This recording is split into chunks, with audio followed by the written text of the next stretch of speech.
What's good, homies, and welcome back to another video on the channel. As you can tell by the title, this is my team of the week for the third round of the 2019 NRL season. It was a pretty hectic week for all the fullbacks in the league, so starting off with the back five, I've got Tom Trbojevic, Micah Sivo, Dane Gagai, Ewan Aitken, and Jordan Rapana.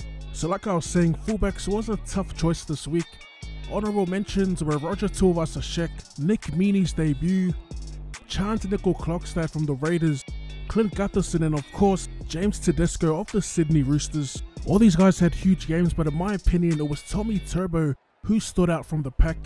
In his return game, he showed just how valuable he was to that Manly side, both physically through his performance and mentally as a confidence booster.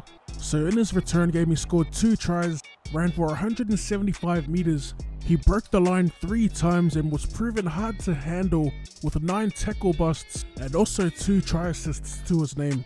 Another standout in the back five for me was Jordan Rapana. He's a classic modern day winger, high work rate, always trying to get his team on the front foot. He ran for 185 meters with 88 kick return meters and 120 post-contact meters. He really is one of the originals that kind of set the standard for that style of winger, and if healthy, I won't be surprised if we see him time and time again in our team of the week. I can't really go in depth with every player, that'll just take too long, but I thought Sivo had a good game. Another one of those big wingers that's doing a lot of the dirty work, helping out the forward pack. Dane Gagai, who's usually on the wing, playing in the centres, had a huge game as well. And I thought Ewan Aitken was another standout for me this week. Alright, moving on. In the halves, I've got Kieran Foran and Daly Cherry Evans. It was kind of a return to form for both players. Kieran Foran with 1 try, 1 line break assist and a try assist. And he also kicked for 223 meters. On occasions, the stats don't really show how good the player was on the day, and in my opinion, that's the case here with Kieran Foran. As for Cherry Evans, I thought he had an outstanding game. He scored 2 tries, managed to break the Warriors line once, and he also got 2 try assists. Overall, he just looked sharp in that Warriors game. Those are my 2 picks in the halves. It was another tough one, much like the fullbacks. I thought Munster looked good, and I thought the Cronulla Sharks halves, Sean Johnson and Chad Townsend, looked outstanding, as well as Cody Walker and Adam Reynolds.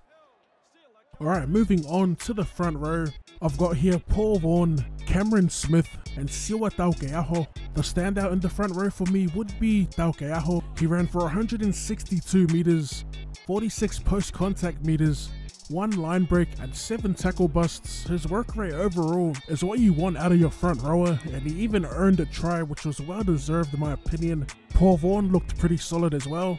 He ran for 189 meters with 39 post-contact meters.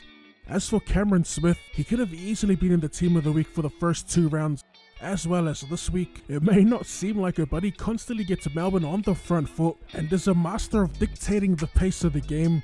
As we move along to the back row, and I've got Sam Burgess, John Bateman, and Dale Finucane. This is Sam Burgess's 3rd week in a row in the team of the week. I just thought he looked solid. That's pretty much it. As for John Bateman, in my opinion, the player of the round. He was playing on the edge this week, and he was just as dominant as he was when he was in the middle. He ran for 185 meters, 45 post-contact meters, 2 line breaks, and 9 tackle busts. I didn't even know who he was prior to the season starting, but man, he sure has made a name for himself within the first 3 rounds. And I'm actually pretty interested to see how he progresses through this season. As for Dale Finucane, pretty underrated player. He too's had a pretty strong start to the season. This week though, he ran for 137 meters with 59 post-contact meters, and he's looked super threatening in the middle. I almost had him in at lock last week, but it was hard to go past Jai Arrow's performance. And finally, the interchange players of the week. In terms of impact and influence, I went with Manasseh Fainu, Adam Elliott, Jason Bukuya, and once again, Aaron Woods. So this Sea Eagles dummy half, as soon as he came onto the field, he consistently got Manly on the front foot with scoots from dummy half and was just always threatening around the ruck. I'm pretty sure he ended up playing more minutes than Coruscant, I'm not sure if Coruscant got injured or whatnot, but Manasseh looked pretty deadly coming off the bench. As for Aaron Woods, it was another classy performance coming off the bench for him. And Jason Bukuya was defensively sound for the Sharks. And yeah, that about wraps up my Team of the Week for round 3. Some of the games as a whole were a little iffy to watch, but there were a lot of individual standouts. To all the Fortnite players that haven't supported a creator yet, in the Fortnite item shop, my creator code is OddSquad. As always, drop that like button for more Rugby League content, or more content in general. Thank you for tuning in, and I'll see you later. Hey, pass the smoky 2 ways. Hey, day smoking since the school days. After school detention got us two-faced. We ain't learning shit but how to skip out in a new way.